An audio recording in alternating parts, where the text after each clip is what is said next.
Hello everyone, you are welcome. Today I am going to show you how we can find number of logical CPU using JavaScript or TypeScript in Angular. For that, I'm using this app component and inside this function.test, I'm using navigator.hardwareConcurrency. And here in HTML file, I created a button.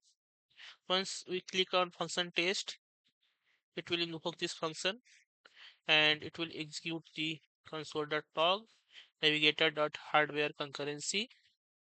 It will print the number of logical CPUs. So I'm running this application on localhost 4200. Let me print this, and here you will see this is 12. Now I will show using task manager.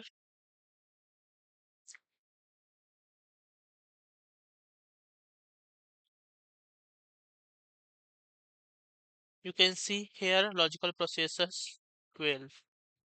Thanks for watching. Stay connected.